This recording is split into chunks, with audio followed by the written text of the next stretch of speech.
शारदां देवीं रामकृष्णं जगद्गुरु पादपद्मे त्वयोषित्वा प्रणमामि मुहुर्मुहुः। नमस्ते राजाय विवेकानंदसूरय सच्चिद सुखस्वरूपाय स्वामिने तापहारिणे। ঠাকুর মা ও স্বামীজির চরণে আভূমি লুণ্ঠিত প্রণাম নিবেদন করি।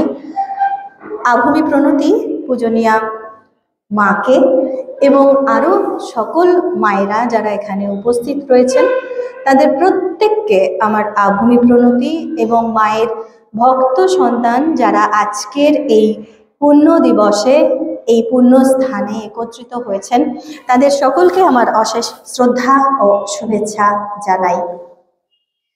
আজ দিনটি আমাদের মতো সকল মাতৃভক্ত সন্তানের কাছে বড়ই আনন্দের দিন, কারণ আজকের দিনেই আমাদের পরম আরাধ্যা মাতা ঠাকুরানী এই জয়রামবাটিতে অবতীর্ণা হয়েছিলেন আমাদের সকলের মা হয়ে। তিনি মহামায়া, স্বর্গের দেবী, কিন্তু তিনি অবতীর্ণা হয়েছেন এই পৃথিবীরই ধুলোধূসরিত এক গ্রামে, যাপন করছেন একেবারে সাধারণ থেকে সাধারণতম একটি জীবন, এবং উদ্দেশ্য এটাই তিনি তার জীবন দিয়ে আমাদের শেখাবেন কিভাবে সংসারে থাকতে হয়, কিভাবে ঈশ্বর লাভ করতে হয়। ঠাকুর যুগাবতার, যুগ প্রয়োজনে এসেছিলেন, যখন যেমন তখন তেমন মা বলছেন। তাই যুগের যেমন প্রয়োজন ঠাকুরকে মাকে সেইভাবে এসেই যেন আমাদের জন্য আরো বেশি করে নিজেদেরকেই সাধন করে যেতে হচ্ছে। ঠাকুর বলছেন, আমি 16 টাং করেছি, তোরা 1 টাং অন্তত কর। মা কত কঠোর তপস্যা করছেন, কত কঠোর জীবন যাপন করছেন।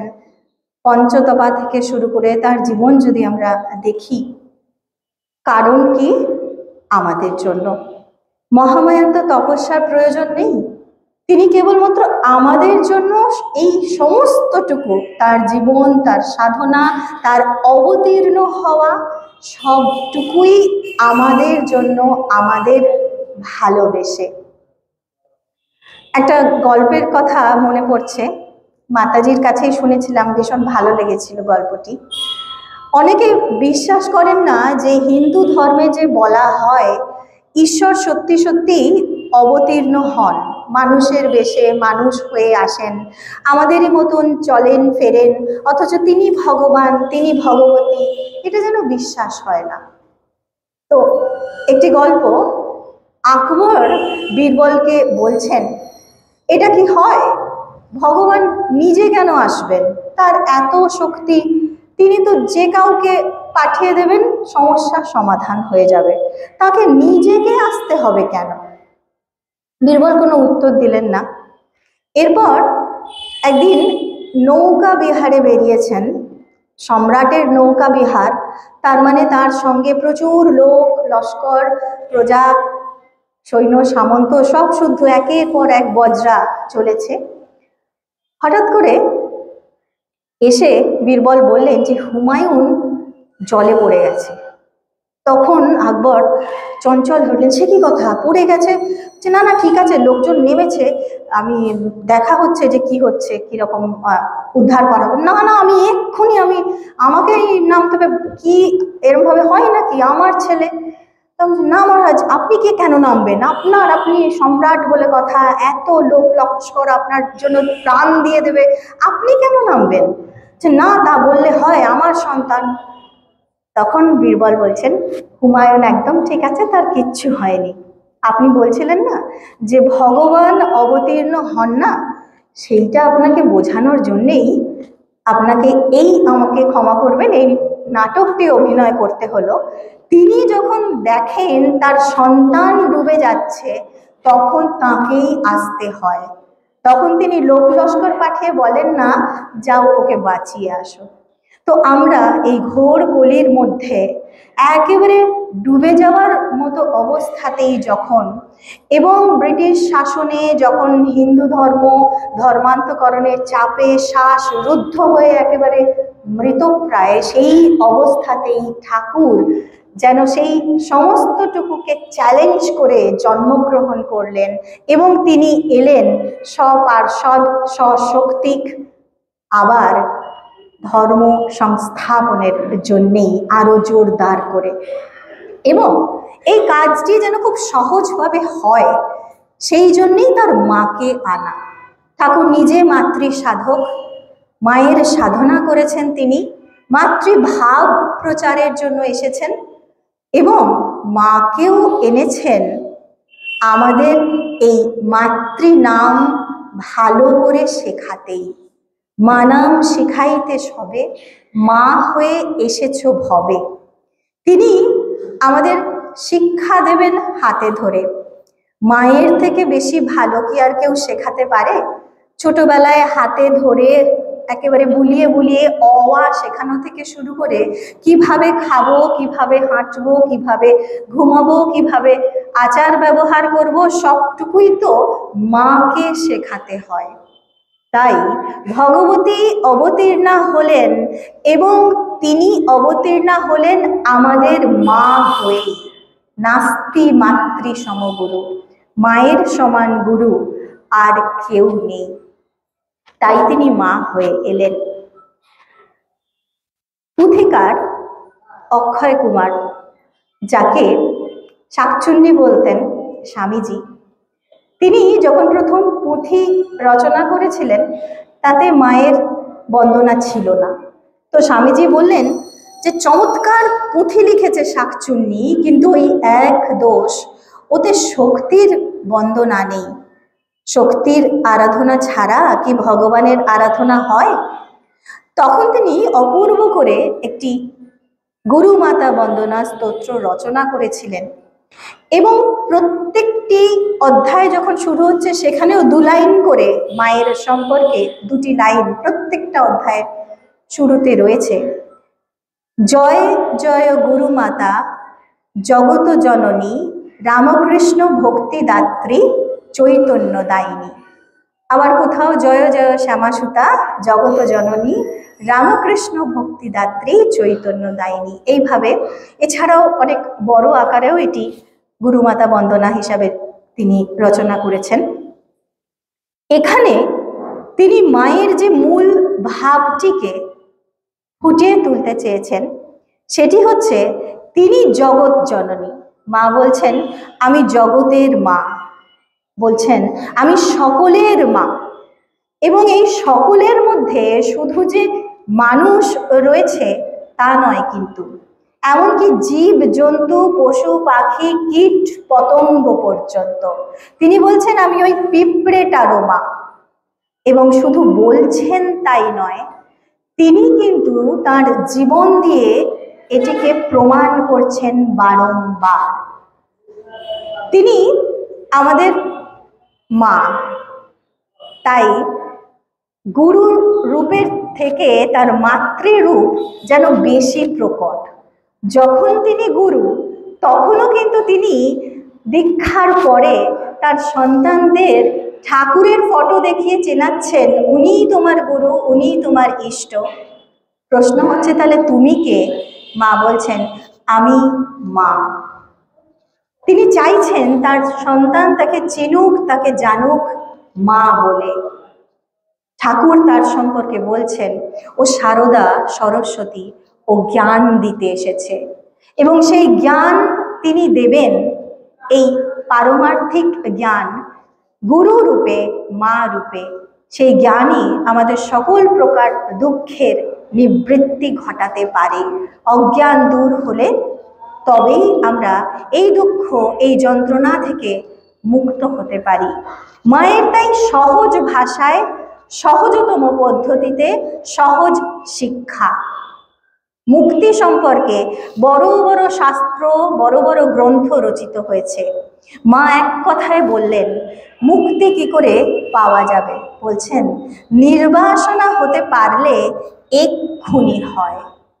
অর্থাৎ এই যে বাসনা, আমাদের এই যে অ্যাটাচমেন্ট আমাদের জীবনের প্রতি, আমাদের পারিপার্শ্বিক সম্পর্কের প্রতি, আমাদের পারিপার্শ্বিক যে আদান প্রদান, আমরা কিছু চাইছি, সেটা পার্থিব হতে পারে, সেটা মানসিকভাবে কিছু চাওয়া হতে পারে, এইগুলো যখনই আমাদের মনোমতো হচ্ছে না, যখনই আমাদের বাসনা পূর্তি হচ্ছে না, আমরা কিন্তু তখনই আঘাত পাচ্ছি, তখনই দুঃখ পাচ্ছি, তখনই যন্ত্রণায় কাতর হয়ে যাচ্ছি, এবং তখনই যেন মনে হচ্ছে জীবনটা যেন হতাশ হয়ে গেল, ব্যর্থতা ভরে গেল জীবনে।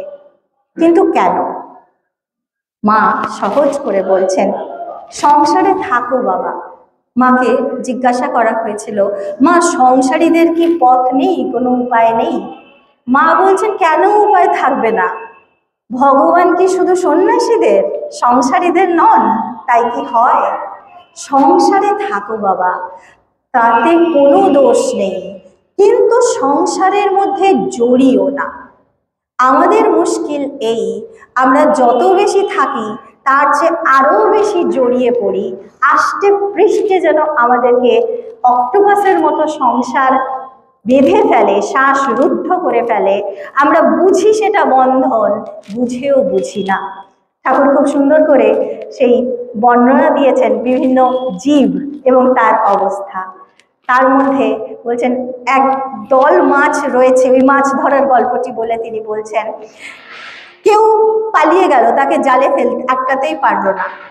কেউ চেষ্টা করছে জাল কাটবার, আপ্রাণ চেষ্টা করছে মুমুক্ষু, আর কেউ হচ্ছে বদ্ধ জীব, তারা এমন ওই পাঁকের মধ্যে মাছটা তুলে ফেলেছে জালে, ওখানে মুখ গুজে পড়ে আছে, ভাবছে যে কি বেশ আছি, জানে না একটু করে তুলবে, তারপরে কড়ায় ভাজা হবে ভালো করে।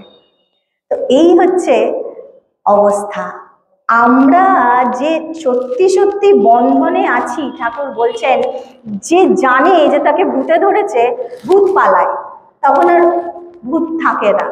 আমাদের যে এই মায়ায় আমরা আবদ্ধ হয়ে আছি, এই বোধটা যদি জাগ্রত হয়, তখনই কিন্তু মহামায়ার কাছে প্রার্থনা করব আকুলভাবে যে কি করে আমার এই বন্ধন মোচন হবে, এবং যখন তাকে সেইভাবে ডাকবো, তিনি নিশ্চিত সাড়া দেবেনই দেবেন। একটি ঘটনার কথা মনে পড়ছে এই প্রসঙ্গে। খুব সম্ভবত সুরেনবাবু এই ঘটনাটি উল্লেখ করেছিলেন, সুরেন্দ্রনাথ সরকার। তিনি বলছেন, জয়রামবাটিতে একদিন রাত্রি ভোর হচ্ছে, প্রায় ভোর তখনও হয়নি, হঠাৎ করে গোয়ালঘর থেকে ডাক আসছে, হাম্বা হাম্বা করে, আর্ত চিৎকার। বাছুরটাকে বোধহয় তার মায়ের কাছ থেকে কিছুটা দূরে কোথাও নিয়ে বেঁধে রাখা হয়েছে, তো সে তখন কাতর চিৎকার করছে।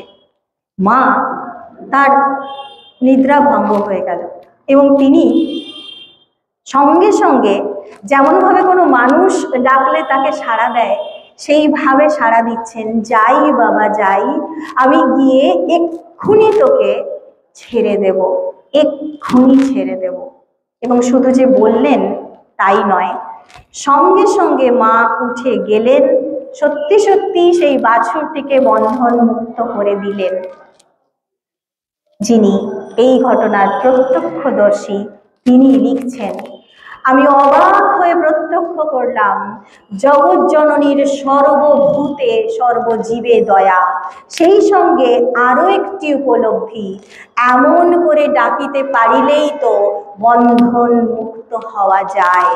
ওই বাছুরটি যেভাবে ডেকেছিল, আর্ত চিৎকার যেটি তার কানে পৌঁছালো, এবং তার কানে যখন সন্তানের কান্না পৌঁছবে, নিশ্চিতভাবে তিনি আমাদের মুক্ত করবেনই করবেন। তার নামটি আমাদের মুক্তির কারণ। ঠাকুর বলছেন, এই কলিযুগ, এখন তো মানুষের অন্নগত প্রাণ, অন্নের সংস্থান করতেই তাদের সময় চলে যায়, সমস্ত শক্তি ব্যয় হয়ে যায়, কঠিন সাধন ভজন করা আমাদের জন্য কি সম্ভব? তাই কলির জন্য হচ্ছে ওই নারদীয় ভক্তি, অর্থাৎ নাম সার। এবং সেই নামটি কি, যদি আমাদের প্রিয় কোনো নাম হয়, তাহলে আমরা সেটি বারবার উচ্চারণ করতে ভালোবাসি। তাই সেই নামটি আমাদের দিয়ে গেলেন তিনি মাতৃনাম, মা। এবং শুধু মা বলে ডাকলেই তিনি সাড়া দেবেন এটুকু তো আশ্বস্ত করছেনই, সেই সঙ্গে সঙ্গে এই জীবন্ত প্রতিমাকেও তিনি আমাদের কাছে দিলেন। কারণ তিনি জানেন ভবতারিণীকে কাছ থেকে তিনি দেখছেন, ভবতারিণী তার হাতে খাচ্ছেন, তিনি দেখছেন সেই দক্ষিণেশ্বরের চূড়ার, মন্দিরের চূড়ার সিঁড়ি বেয়ে মা উঠে যাচ্ছেন, খেলা করছেন, ঠাকুরের সঙ্গে নিত্য কথোপকথন। কিন্তু আমাদের মতো সাধারণের সঙ্গে সেই ভবতারিণী কথা বলবেন না। তার যে নিঃশ্বাস ওঠা পড়া করছে আমাদের চোখে সেটি ধরা পড়বে না, সে সাধন আমাদের নেই। তাই তিনি আমাদের জন্য একটি রক্ত মাংসের মাতৃমূর্তি, মমতা দিয়ে গড়া মাতৃমূর্তি দিয়ে গেলেন শ্রী শ্রী মা। তাকে আমরা যে নামেই ডাকি, যাই বলি, তার সব থেকে বড় এবং একমাত্র পরিচয় তিনি আমাদের মা। শারদা, সা, তার নামের প্রথম অক্ষরটি সা। সা বলতেই তার সাধনা, তার সহিষ্ণুতা এবং তার সমদর্শিতার কথা মনে পড়ে। মায়ের সমগ্র জীবনটিই যেন একটি সাধনা। সারা জীবন তিনি যেই জায়গাগুলিতে থেকেছেন, একেবারে নহবত থেকে শুরু করে, শ্যামপুকুর বাটির বাড়ি থেকে শুরু করে, যেখানে যেখানে মা থেকেছেন, ঘরগুলো একবার চিন্তা যদি আমরা করি, কারোর পক্ষে কি ওইটুকু স্থানে নিজে থাকা, সেই সঙ্গে সঙ্গে তার সমস্ত যারা ভক্তকুল তাদের দেখভালের জন্য যা যা ব্যবস্থাপনা সেগুলো রাখা, সেই সঙ্গে সঙ্গে অবতারের সেবা, সেটি সহজ সাধ্য নয়। সেই সেবার ব্যবস্থা, অক্লান্ত পরিশ্রম করছেন সকাল থেকে রাত্রি পর্যন্ত, অথচ দক্ষিণেশ্বরের আছেন, দীর্ঘদিন আছেন, তাকে কেউ চোখে পর্যন্ত দেখতে পাচ্ছে না, লজ্জা পটাবৃতা তিনি, কিন্তু সাধনার মতো জীবন যাপন করে দেখাচ্ছেন। বলছেন ভোর 3টেই ঘুম থেকে উঠতুম, তারপর সকালবেলার প্রাতঃকৃত্যাদি সেরে জপে বসতুম, দীর্ঘ সময়ে জপ ধ্যানে কাটতো, তারপর সংসারের কাজকর্ম, রান্না করা থেকে শুরু করে, শুধু ঠাকুরের নয় তার অগণিত ভক্ত আসা যাওয়া করছেন, তাদের আহারাদির ব্যবস্থা করা থেকে শুরু করে সমস্তটুকু মা নিজে হাতে করছেন।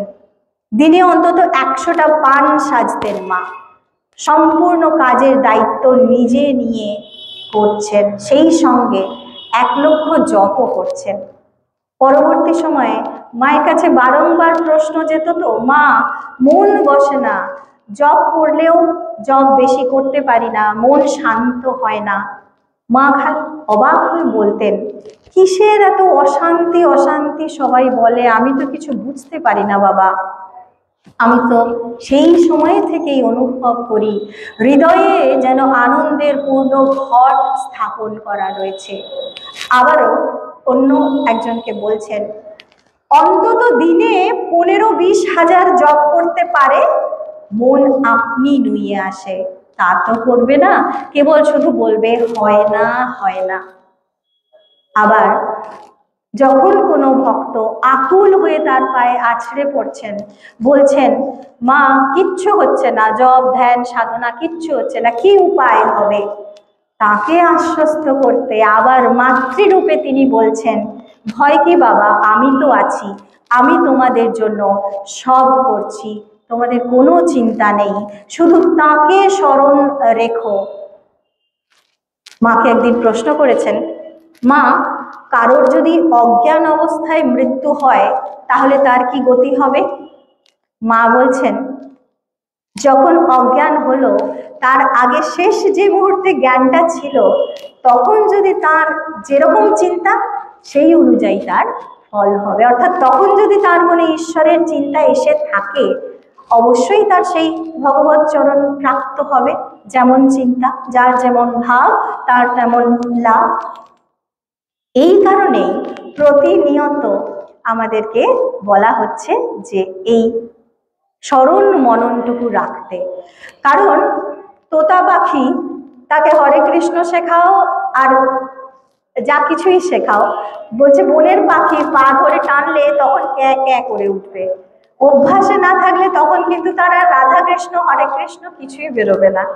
সেই কারণে প্রতিনিয়ত এই মনটাও সেই বুনো পাখির মতো, প্রতিনিয়ত অভ্যাসের মধ্যে দিয়ে তাকে কিন্তু সেই জায়গায় নিয়ে যেতে হয় যাতে আমরা আনকনসিয়াস হলেও মন কিন্তু সেই ঈশ্বরকেই চিন্তা করবে, সেই শ্রীরামকৃষ্ণ নামই জপবে, তাছাড়া আর কোনো কিছু তার মাথায় আসবে না, তাছাড়া আর কোনো ভাবনা সেখানে স্থান পাবে না। এইভাবে তিনি নিজের জীবন দিয়ে করে দেখাচ্ছেন কিভাবে সাধনা করতে হবে।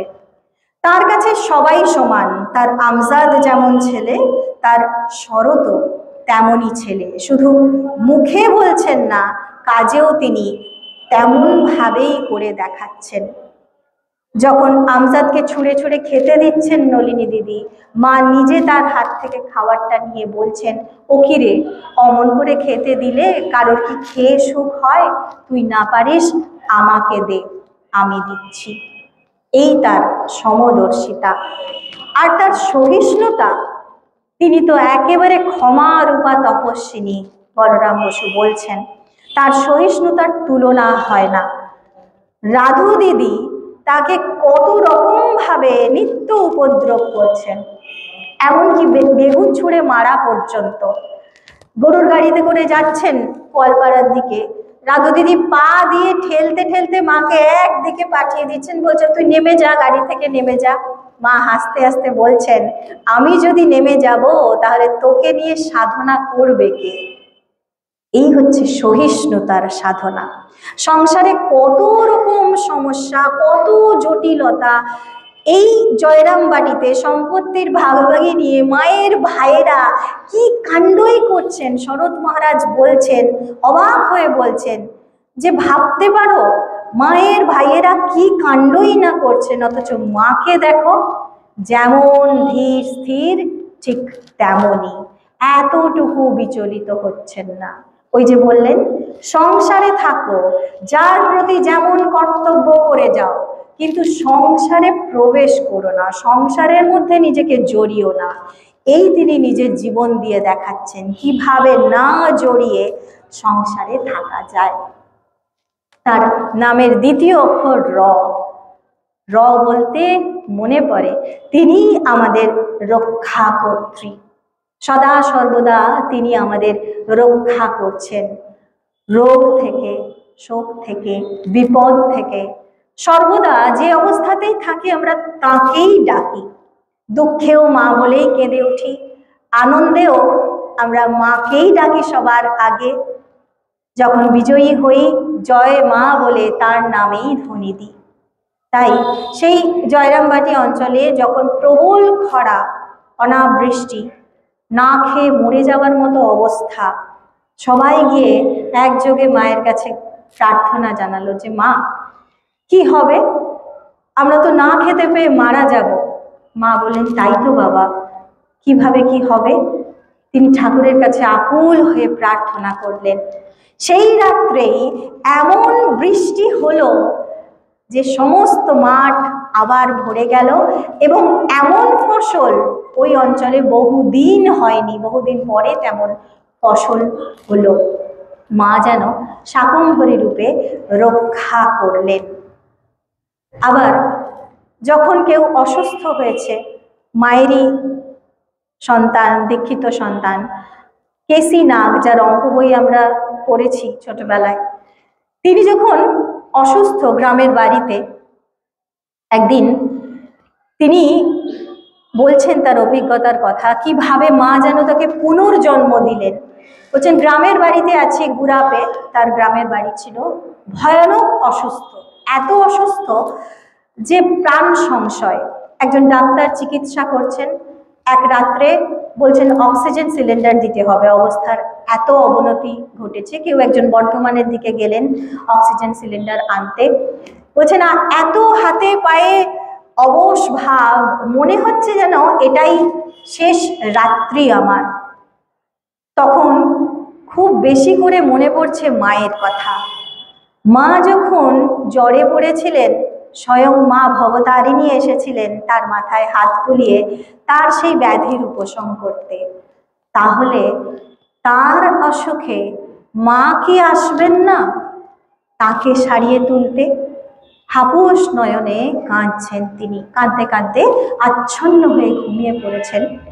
এমন সময় তিনি দেখছেন, তার দর্শন হচ্ছে, কেউ একটা যেন নারী মূর্তি মাথার কাছে এসে দাঁড়িয়েছে। তিনি যেন ভালো করে দেখার চেষ্টা করছেন ঘোরের মধ্যেই, যে মায়ের মতো তো। তারপর দেখছেন ভালো করে, হ্যাঁ মাই তো।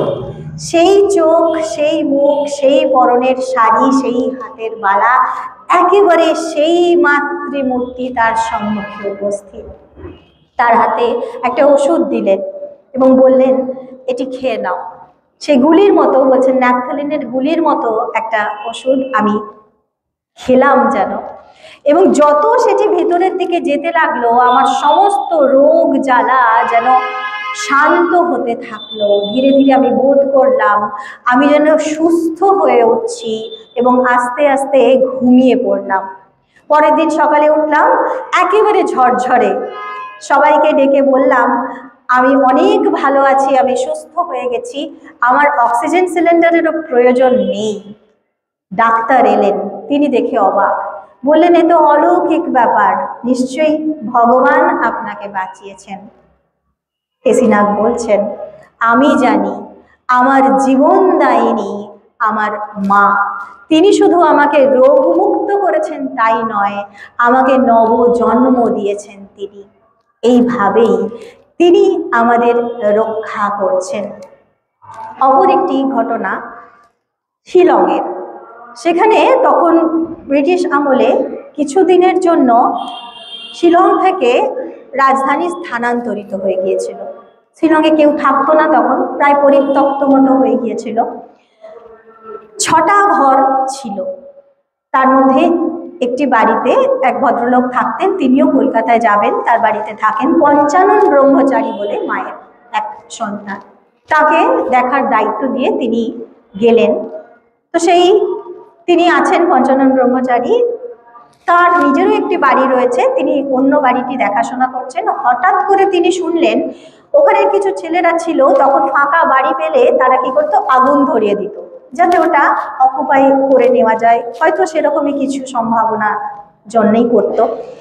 তো হঠাৎ করে তিনি দেখছেন যে তার আরেকটি যে বাড়ি সেটি আগুনে দাউ দাউ করে জ্বলছে, তিনি তার নিজের বাড়ি সেটি।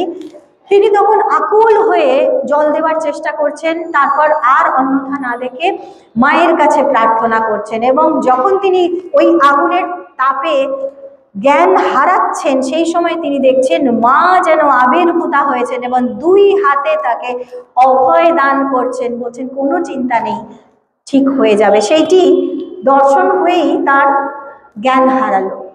পরে ওখানে নেপালি কিছু কর্মচারী কাজ করছিল এদিক ওদিক, তারা এসে ছুটে এসে দেখলো।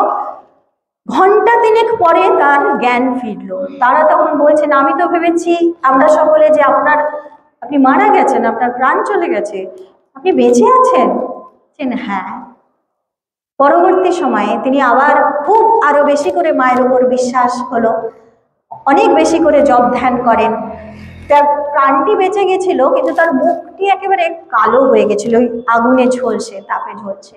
তো একদিন তিনি দেখছেন এরকম দর্শন হচ্ছে যে মা তার কাছে এসেছেন, এসে বলছেন যে আচ্ছা, এই যে তোমার বাইরের মুখটা এত কালো হয়ে গেছে, সবাই হয়তো দেখে এই পোড়া ভাবটা দেখে তোমাকে কিছু বলে, খারাপ লাগে, তা আমি বলো না আমাকে, আমি কি এটা ঠিক করে দেব? তিনি বলছেন, না মা, আমি তোমার কাছে কোথায় জ্ঞান ভক্তি চাইবো, তা না, আমি এইসব চাইবো তুচ্ছ জিনিস, আমার কোনো প্রয়োজন নেই। মা আবার বলছেন, তা বেশ, তুমি না চাইলে আমি কি করে দেব? তিনি বলছেন, না সে আমি জানি না, আমি ওই সব কিছু বলতে পারবো না। বলছে আচ্ছা ঠিক আছে।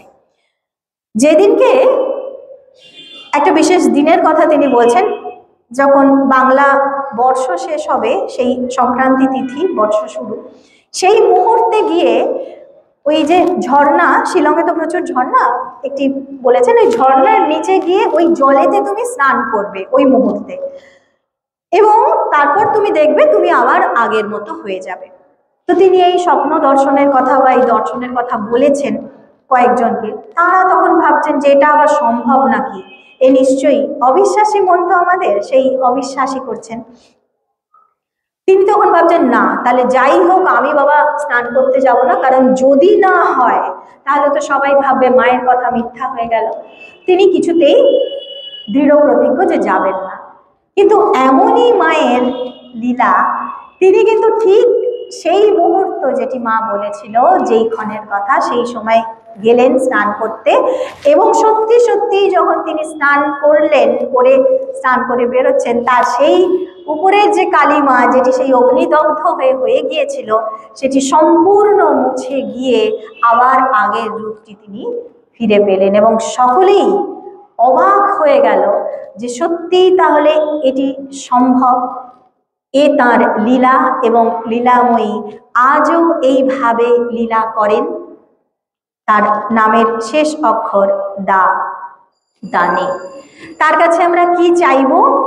ভক্তি, মুক্তি। একটি গল্প বলে শেষ করব। একটি ছোট্ট বালিকা, সে তার দিদিমার কাছে গল্প শুনছে, যেরকম ছোটরা ঠাকুমা দিদিমার কাছে গল্প শোনে। তাকে বলছেন দিদিমা যে ভক্তি হলে, ভক্তি দিয়ে ভগবানকে পাওয়া যায়। ছোট্ট বালিকার প্রশ্ন, ভক্তি কোথায় পাওয়া যায়? তখন তার দিদিমা বলছেন, মায়ের কথা উল্লেখ করে, মা তখন শরীরে আছেন, যে ওই যে উদ্বোধনের বাড়িতে রয়েছেন না, তার কাছে ভক্তি আছে, সেখানে গেলে ভক্তি তার কাছে পাওয়া যাবে। বালিকা অত্যন্ত উদ্গ্রীব, একেবারে উৎকণ্ঠিত হৃদয়ে অপেক্ষা করছে কবে তাকে সেই তার কাছে নিয়ে যাওয়া হবে যার কাছে ভক্তি আছে। কারণ তিনি যখন এখনো শরীরে রয়েছেন, তাহলে তার কাছে গেলে, তার কাছে চাইলেই তো ভক্তি পাওয়া যাবে। আর ভক্তি যদি একবার পাওয়া গেল তো ভগবানকেও পাওয়া যাবে, অসুবিধা নেই। তিনি খুব নাছোড়বান্দা। তারপর তাকে সত্যি সত্যি সঙ্গে করে নিয়ে তার দিদিমা উপস্থিত হলেন মায়ের কাছে।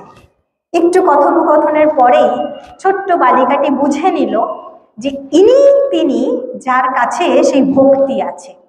তাড়াতাড়ি ছুটে গিয়ে তিনি মায়ের আঁচলটি ধরে টেনে টেনে বলতে লাগলেন, আচ্ছা তোমার কাছে ভক্তি আছে, তুমি আমাকে ভক্তি দেবে?